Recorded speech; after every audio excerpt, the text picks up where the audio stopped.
സന്ദർഭങ്ങളും തികച്ചും യാദൃശ്ചികമാണ്. ഇവയ്ക്ക് ഏതെങ്കിലും വ്യക്തികളുമായോ സന്ദർഭങ്ങളുമായോ സാദൃശ്യം തോന്നുന്നുണ്ടെങ്കിൽ അത് തികച്ചും യാദൃശ്ചികം മാത്രം. ഈ നാടകം മൂലമുണ്ടാകുന്ന എന്തെങ്കിലും അതിക്രമങ്ങൾക്കോ അനിഷ്ട സംഭവങ്ങൾക്കോ ഞങ്ങൾ ബാധ്യസ്ഥരല്ല. അടുത്ത ബെല്ലോടുകൂടി നാടകം ആരംഭിക്കുന്നു.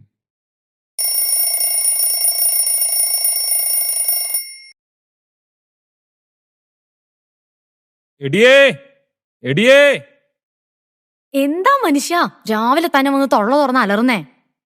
പൂമുഖത്തേക്ക് ഒരു ബ്ലാക്ക് ടീ. നിങ്ങൾ പത്രം വായിച്ച് ചായം കുടിച്ചോണ്ട് ഇവിടെ ഇരുന്നോ?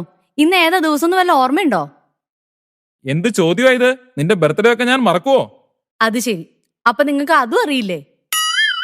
പിന്നെന്താ ഇന്ന്? എന്റെ മനുഷ്യ, ഇന്ന് അച്ഛൻ വരുന്ന ദിവസാ. വല്ല പിരിവാണോ ഇനി? അതൊന്നുമല്ല, ഇന്ന് വീട് വെഞ്ചരിപ്പാ. ഓ, അച്ഛന് വേറെ പണിയൊന്നുമില്ലേ?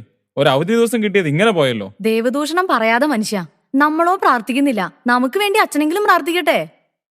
ആ, എന്തെങ്കിലും ആകട്ടെ. ആ കുരുത്തം കെട്ടവന്മാരൊന്നും ഇതുവരെ എണീറ്റില്ലേ? മിക്കവാറും വെഞ്ചരിപ്പും കഴിഞ്ഞ് അച്ഛൻ പോയാലും അവരെഴുന്നേക്കും തോന്നണില്ല. അതെങ്ങനെയാ? രാത്രി 2 മണി 3 മണി വരെ മൊബൈലും തോണ്ടിയിരിപ്പല്ലേ?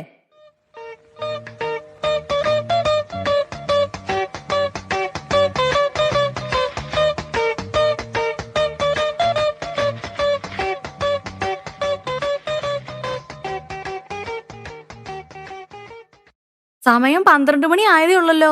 സാറൊന്ന് നേരത്തെ ആണല്ലോ. വെറുതെ ഇവിടെ തലയും ചൊറിഞ്ഞോട്ട് നിൽക്കാണ്ട് ബാക്കിയുള്ള എല്ലാം കൂടെ എണീപ്പിക്കേ. എന്നിട്ട് പോയാൽ മുറിയൊക്കെ വൃത്തിയാക്കിയിട്. എടിയേ, നമ്മുടെ ബൈബിൾ എവിടെയാ? അത് ഉപയോഗിച്ചിട്ട് കുറേയായി, തപ്പിയെടുക്കണം.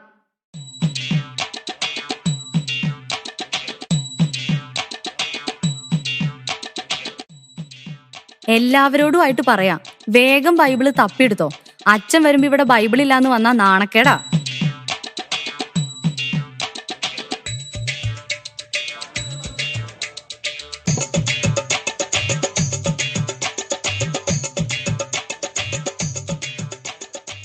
എടി, നീ ആ അപ്പുറത്തെ ശാന്തമ്മയുടെ വീട്ടിൽ പോയിട്ട് ബൈബിള് വാങ്ങിക്കൊണ്ട് വന്നേ. എന്തിനാ അമ്മ ശാന്തി ആന്റിയുടെ വീട്ടിൽ പോന്നെ? मैं मेरी आंटी के घर से ले आती हूँ. കഴിഞ്ഞ ആഴ്ച അവരുടെ പട്ടി നമ്മുടെ പൂച്ച ഓടിച്ചെന്ന് പറഞ്ഞ് ഞാൻ വഴക്കുണ്ടാക്കിയില്ലേ? അന്ന് പുറത്തു പറയാൻ കൊള്ളാത്തൊക്കെ ഞാൻ അവളെ വിളിച്ചതാ. മാത്രമല്ല അവളുടെ സ്വഭാവം മോശ. നീ വേഗം പോയിട്ട് ശാന്തമ്മയുടെ അടുത്തുനിന്ന് വാങ്ങിട്ടോ.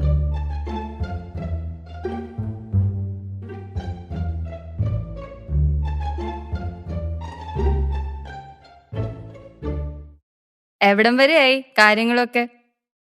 ആ, ആയി വരുന്നു. ആ, എന്നാ നടക്കട്ടെ. ആ, ആരോ കഥകൾ മുട്ടുന്നു. അച്ഛൻ വന്നു എന്നാ തോന്നുന്നേ.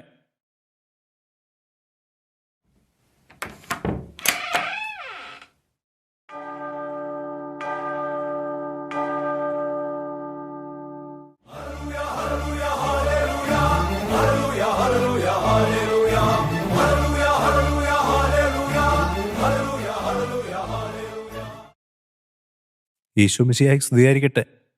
അച്ഛാ സ്തുതിയായിരിക്കട്ടെ. എന്നാ അച്ഛാ ഇരിക്കാം. ഒരാളെയും കൂടെ കാണാനുണ്ടല്ലോ. അമ്മച്ചി എന്തിയേ? എടി അമ്മു, നീ പോയി വല്യമ്മയെ വിളിച്ചോണ്ട് വാ.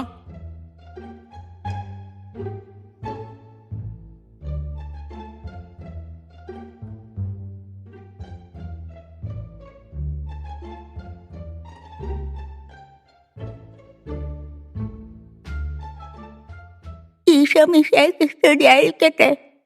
സ്തുതിയായിരിക്കട്ടെ. മൈക്കിളെ, കുറച്ചുനാളായല്ലോ പള്ളിയിലേക്കൊക്കെ കണ്ടിട്ട്. ഒന്നും പറയണ്ട അച്ഛാ, ആകപ്പാടെ ജോലി ഇല്ലാതെ കിട്ടുന്ന ഒരു ദിവസം ഞായറാഴ്ച. അന്ന് രാവിലെ പള്ളി പോയ അര ദിവസം പോക്കാ. ഞായറാഴ്ച കുർബാന കടവുള്ളതാണെന്നറിയില്ലേ? അച്ഛ, കടത്തിന്റെ കാര്യം പറഞ്ഞപ്പോഴാ അപ്പുറത്തെ വീട്ടിലെ മേരി ഞങ്ങളുടെ അടുത്തുനിന്ന് 1000 രൂപ കടം വാങ്ങിയിട്ട് ഇതുവരെ അവള് തിരിച്ചു തന്നിട്ടില്ല. എന്നും അവിടെ പോയി തെറി വിളിക്കാൻ എനിക്ക് വയ്യച്ചാ. ആ കടവല്ല, ഞായറാഴ്ച കുർബാന നന്നായി ഒരുങ്ങി പങ്കെടുക്കണം എന്നാണ് ഉദ്ദേശിച്ചത്. അച്ഛനാ പറഞ്ഞത് നേരാ. ഈ ഇടവകയില് ഏറ്റവും നന്നായിട്ട് ഒരുങ്ങി വരുന്നത് ഞാനാ. എടാ മോനെ, നിന്നെ പള്ളിയിലോട്ടൊക്കെ കണ്ടിട്ട് കുറെ നാളായല്ലോ. ലാസ്റ്റ് എന്നാ വെച്ചാ പള്ളി ഫുഡ് ഉണ്ടായിരുന്നു? ഓണത്തിനല്ലേ? ആ, എന്നാ ഒന്ന്. ഓണത്തിന് മാത്രം പ്രത്യക്ഷപ്പെടാൻ നീ ആരാടാ? മാവേലി? നിന്റെ കാര്യം എങ്ങനെയാടി? ഇൻട്രസ്റ്റ് ഇല്ലാത്തോണ്ടല്ല അച്ഛാ, ഭയങ്കര തിരക്കാ. രാവിലെ ബാഡ്മിന്റൺ ക്ലാസ്, ട്യൂഷൻ, പിന്നെ വൈകുന്നേരം ഡാൻസ് ക്ലാസ്. ഒട്ടും സമയമില്ല. അപ്പൊ ചുരുക്കി പറഞ്ഞ ഇതിനിടയ്ക്ക് ഒഴിവാക്കാൻ പറ്റുന്നത് പള്ളിയും കുർബാനയും മാത്രമാണെന്ന് അർത്ഥം. അപ്പൊ നീയോ? അച്ഛൻ ഞാൻ പള്ളിയിൽ വരാറുണ്ട്. അച്ഛൻ കാണാത്ത. വരുന്നുണ്ട്. അങ്ങനെയാണെങ്കിൽ അടുത്ത ആഴ്ച മുതൽ നിന്നെ പള്ളി മുമ്പിൽ കണ്ടോണം. മക്കളെ, ഈ കുർബാനയ്ക്കും സൺഡേ സ്കൂളിനൊക്കെ നമ്മുടെ ജീവിതത്തിൽ വലിയ പ്രാധാന്യമുണ്ട്. അങ്ങനെ പറഞ്ഞു കൊടുക്കച്ചാ. ഞാൻ പറഞ്ഞു ഇവർക്ക് ഒരു അനുസരണയില്ല. അതിന് നിങ്ങളെല്ലാ ഞായറാഴ്ചയും വരാറുണ്ടോ? ഇല്ലച്ചാ, സൗകര്യത്ത് വരുമ്പോഴൊക്കെ വരാറുണ്ട്. കുടുംബ പ്രാർത്ഥനയെങ്കിലും ഉണ്ടോ? അതങ്ങനെയല്ല അച്ഛാ. വർക്ക് കഴിഞ്ഞു വന്ന് ഇതിനൊന്നും സമയം കിട്ടില്ല. പിള്ളേരുടെ കാര്യമാണെങ്കിൽ ട്യൂഷൻ ഇല്ലാതെ അവരെ എവിടെ എത്തിക്കാനും പറ്റില്ല. അച്ഛാ, ട്യൂഷൻ മാത്രമല്ല, എൻട്രൻസ് കോച്ചിങ് കൂടെ ഉണ്ട്. എന്റെ മക്കളെ, നിങ്ങൾക്ക് ഇതിനിടയ്ക്ക് ഭക്ഷണം കഴിക്കാൻ സമയം കിട്ടാറുണ്ടോ? ഭക്ഷണം മുടങ്ങിയാലും കുളി മുടങ്ങിയാലും ട്യൂഷൻ മുടങ്ങാൻ പാടില്ല. അതാണ് ഇവിടുത്തെ റൂൾ. എന്റെ ദൈവമേ, ഇതിലും നല്ലത് ഉഗാണ്ടയായിരുന്നു.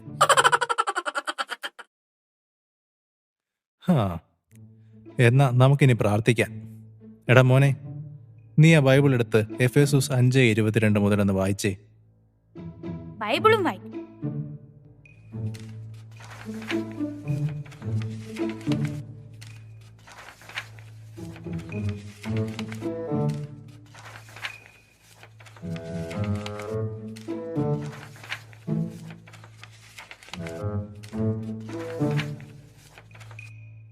ഓ, കഷ്ടപ്പെടണ്ട, ഞാൻ തന്നെ പറയാം. മക്കളെ, ഇപ്പോൾ നമ്മൾ കൈത്താക്കാലത്തിലാണല്ലോ. കൈതകാലോ? ഇപ്പം മഴക്കാലല്ലേ അച്ഛൻ? മിണ്ടാതിരിയടാ. മിണ്ടാതിരിക്കാൻ പറഞ്ഞിട്ട് കാര്യമില്ല. വേദപാഠത്തിന് വിടപ്പെടാതെ ട്യൂഷന് വിട്ടുകഴിഞ്ഞാൽ അവരിതൊക്കെ എങ്ങനെ അറിയും? കൈത്താകാലം എന്നാൽ വിളവെടുപ്പിൻ്റെ കാലം എന്നാണ്. നമ്മളിൽ നിന്ന് ദൈവം ഫലം ആവശ്യപ്പെടുന്ന കാലം. എന്നാൽ നമ്മളോ ഇന്ന് ലോകത്തിൻ്റെ ഫലങ്ങളുടെ പുറകെയാണ്. ഞായറാഴ്ചയും പറ്റുമ്പോഴൊക്കെ നിങ്ങൾ കുർബാന കൂടാൻ പള്ളി വരണം. പിന്നെ കുടുംബ പ്രാർത്ഥനയും മുടക്കരുത്. ഇതൊക്കെ പറ്റുന്ന കാര്യമാണോ അച്ഛാ? ഇതൊക്കെ നമുക്ക് പറ്റണം. ദൈവത്തിനായിരിക്കണം നമ്മുടെ ജീവിതത്തിൽ ഒന്നാം സ്ഥാനം. ഇവിടെ നമ്മൾ ഉണ്ടാക്കുന്ന പേരും പെരുമയും ഒന്നും മരിച്ചാൽ നമുക്ക് കൊണ്ടുപോകാൻ പറ്റത്തില്ല. മക്കളെ ദൈവത്തിലേക്ക് നയിക്കേണ്ടതും മാതാപിതാക്കളുടെ ഉത്തരവാദിത്വമാണ്. ഇനി നിങ്ങളെല്ലാം സ്ഥിരമായി പള്ളിയിൽ കണ്ടേക്കണം. ഞങ്ങൾക്ക് തെറ്റ് പറ്റിപ്പോയച്ചാ, ഞങ്ങൾ മനസ്സിലാക്കുന്നു. ഇനി മുതൽ ദൈവത്തിനായിരിക്കും ഞങ്ങളുടെ ജീവിതത്തിൽ ഒന്നാം സ്ഥാനം. ഞായറാഴ്ച കുർബാന ഞങ്ങൾ മുടക്കത്തേയില്ല. കുടുംബ പ്രാർത്ഥനയും മുടക്കില്ല അച്ഛാ. Praise the Lord. ഇന്ന് ഈ കുടുംബത്തിന് രക്ഷ കൈവന്നിരിക്കുന്നു.